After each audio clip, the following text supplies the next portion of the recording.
একবার মা শারদাকে একজন শিষ্য জিজ্ঞাসা করেছিলেন, জীবনের এত কষ্টের মধ্যে কিভাবে ভগবানের প্রতি বিশ্বাস রাখা সম্ভব? তখন মা বললেন, সব কষ্ট সহ্য করতে শেখো, ভগবান আছেন। তুমি যদি তার উপর ভরসা রাখো তবে সব সমস্যা কেটে যাবে। তিনি কখনো তোমার থেকে মুখ ফিরিয়ে নেবেন না। মা শারদা সবসময় ভক্তদের শিখিয়েছেন, কঠিন সময়ে এলেও ঈশ্বর কখনোই আমাদের একা ফেলে দেন না। যখন বিপদ আসে তখনই আমাদের ঈশ্বরের সংকেতগুলো বুঝতে চেষ্টা করা উচিত। মা শারদার জীবন ও শিক্ষা সর্বদাই আমাদের কঠিন সময়ে আলোর পথ দেখায়।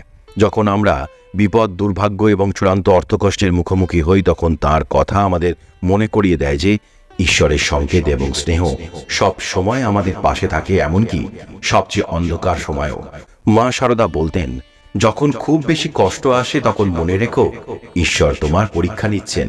তিনি কখনো কাউকে এমন বোঝা দেন না যা সে বহন করতে পারবে না। ঈশ্বর যতটুকু দুঃখ দেন ততটুকু শক্তিও দেন। এই কথার মধ্যে নিহিত আছে গভীর শিক্ষা। মা শারদা আমাদের বোঝাতে চেয়েছেন, দুঃখ বা দুর্ভাগ্য কোনোটাই চিরস্থায়ী নয়, বরং ঈশ্বরের নীরব পরীক্ষা। কঠিন সময় আমাদের সহনশীলতা এবং বিশ্বাসকে দৃঢ় করার জন্য আসে এবং ঈশ্বর আমাদের সেই সময়ের জন্য প্রস্তুত করে দেন। এই কথাগুলো শুধু শোনার জন্য নয়, অনুভবের জন্য। মা শারদার কৃপায় যাদের জীবন বদলেছে তারা জানে কিভাবে একটা ফাঁকা পেট, খালি ঘর আর নিঃস্ব হৃদয় মায়ের আশীর্বাদে ধীরে ধীরে পূর্ণ হয়ে যায়। মা কালীর কৃপায় খুব ভালো থাকুন, সুস্থ থাকুন। মা ও ঠাকুরের কৃপা আপনার উপর থাকুক সারাক্ষণ, শুধু এটুকুই প্রার্থনা করি। নমস্কার, সবাই কেমন আছেন? আমি মৃণাল কান্তি চৌধুরী, আপনারা আমাকে নীল নামে চেনেন। মা শারদা বলতেন, সংসারে কষ্ট সবাই পায়, কিন্তু সেই কষ্টই আমাদের ঈশ্বরের দিকে নিয়ে যায়। তিনি বোঝাতেন, এই দুঃখই আমাদের জীবনের গভীর শিক্ষা, যা আমাদের প্রকৃত সত্যের দিকে ধাবিত করে। এই পৃথিবীর সাময়িক দুঃখের পিছনেও ঈশ্বরের কৃপা লুকিয়ে আছে, যা আমাদের জীবনের পরম সার্থকতার দিকে নিয়ে যায়। তাই যখন আমরা মহাবিপদের মুখোমুখি হই, আমাদের মনে রাখতে হবে, মা শারদার এই শিক্ষাটি, কষ্ট যতই গভীর হোক, ঈশ্বরের কৃপা সব সময় আমাদের সাথেই আছে। আমাদের ধৈর্য এবং বিশ্বাস দিয়ে সেই সময়টাকে অতিক্রম করতে হবে। জীবনের প্রতিটি মুহূর্তে আমরা সৌভাগ্য এবং দুর্ভাগ্যের দোলাচলে চলতে থাকি। প্রতিদিনের ওঠা পড়ার সাথে আমাদের লড়াই চলে। কখনো আমরা জিতে যাই, কখনো আবার আমাদের দুর্ভাগ্য জিতে যায়। কিন্তু কিছু সময় আসে যখন আমাদের সামনে চরম বিপদ দাঁড়িয়ে থাকে, যা হয়তো অর্থকষ্ট, রোগ, ব্যাধি কিংবা জীবনের অন্য কোনো বড় সংকট নিয়ে আসতে পারে। সেই বিপদ আসার আগে মা শারদা আমাদের কিছু সংকেত দেন, যা আমরা যদি মনোযোগ দিয়ে লক্ষ্য করি তাহলে সেই বিপদ এড়ানোর ব্যবস্থা করতে পারি। আজকে আমি এই কয়েকটি সংকেতের কথা বললাম, যা দিয়ে আপনারা বুঝতে পারবেন আসন্ন বিপদ বা চরম সংকট সম্পর্কে মা শারদা আমাদেরকে আগাম সতর্ক করছেন। 1. স্বপ্নে যদি অন্ধকার, বন্য জন্তুর আক্রমণ বা কোনো বড় দুর্ঘটনা দেখা যায়, তবে তা বিপদের সংকেত হতে পারে। মা শারদা স্বপ্নের মাধ্যমে আগাম সতর্ক করেন। 2. কোনো কারণ ছাড়াই যদি হঠাৎ করেই মনের মধ্যে নেগেটিভ চিন্তা, ভয় বা অশান্তি তৈরি হয়, তাহলে বুঝতে হবে কিছু খারাপ ঘটনা ঘটতে পারে। 3.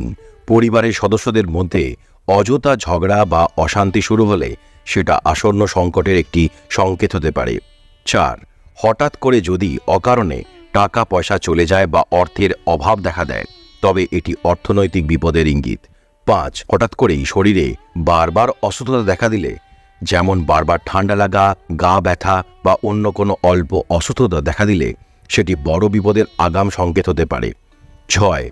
আপনার চারপাশে অস্বাভাবিক নেগেটিভ পরিস্থিতি সৃষ্টি হলে, যেমন অফিস বা ব্যক্তিগত জীবনে অযথা অশান্তি, সেটিও বিপদের ইঙ্গিত। 7. আপনার বাড়ির পশু যদি হঠাৎ করেই অস্বাভাবিক আচরণ করতে শুরু করে, যেমন খুব বেশি ভয় পাওয়া বা কান্নার মতো আওয়াজ করা, তবে তা বিপদের আগাম সংকেত। 8. প্রকৃতিতে অস্বাভাবিক ঘটনা, যেমন অতিবৃষ্টি, প্রবল ঝড় বা ভূমিকম্পের মতো ঘটনা ঘটলে বুঝতে হবে মা শারদা সতর্কবার্তা প্রেরণ করছেন। 9. যেখানে আপনি আগে দৃঢ় ছিলেন সেখানে হঠাৎ করে যদি আত্মবিশ্বাস হারিয়ে ফেলেন, তবে বুঝবেন এটি আসন্ন বিপদের সংকেত। 10. আপনার ধর্মীয় স্থানগুলোতে যাওয়ার ইচ্ছা হারিয়ে ফেলা, বুঝবেন আপনি আত্মিকভাবে দুর্বল হয়ে পড়েছেন, যা বড় বিপদের আগাম সংকেত। 11. আপনি যদি অকারণে মন খারাপ করেন বা কান্না পেয়ে যায়, তবে এটি আসন্ন বিপদের ইঙ্গিত। 12, যে কাজে সবসময় সফল হতেন সেখানে হঠাৎ করেই বারবার ব্যর্থতা আসতে শুরু করলে বুঝতে হবে দুর্ভাগ্য ধীরে ধীরে আপনার দিকে এগিয়ে আসছে। 13, অকারণে শারীরিক দুর্বলতা অনুভব করা বা কোনো রোগের আগমন, সেটিও বিপদের সংকেত হতে পারে। 14, যদি আপনি আপনার প্রিয় বা গুরুত্বপূর্ণ কোনো জিনিস হারিয়ে ফেলেন, তাহলে তা ভবিষ্যতের কোনো বিপদের আগাম সতর্কবার্তা হতে পারে। 15, যদি হঠাৎ করেই চারপাশ থেকে বারবার খারাপ খবর আসে, তবে তা আসন্ন ক্ষয়ক্ষতির ইঙ্গিত। 16, যদি আপনার পূজা বা প্রার্থনার সময় কোনো বাধা আসে, যেমন প্রদীপ নিভে যাওয়া, মন্ত্র ভুলে যাওয়া, তাহলে বুঝতে হবে ঈশ্বর আপনাকে কোনো সংকেত দিচ্ছেন।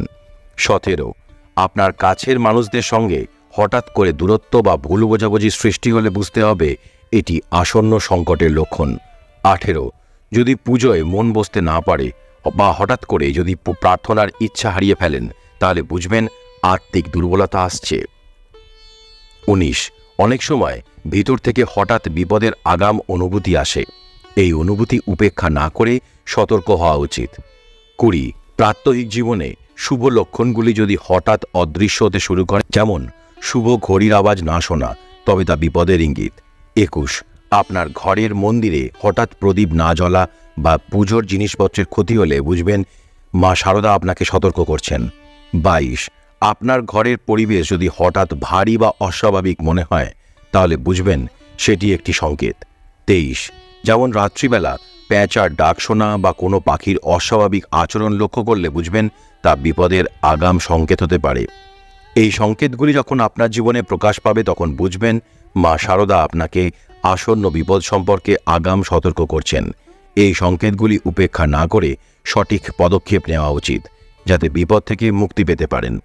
এই ধরনের লক্ষণ যখন আপনারা দেখতে শুরু করবেন, তখন অবশ্যই কিছু জিনিস করতে হবে।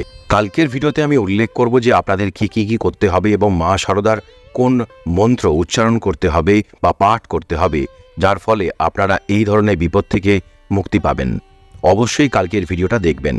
প্রতিদিন সকাল থেকে রাত অবধি লড়াই করে টিকে থাকতে হয়।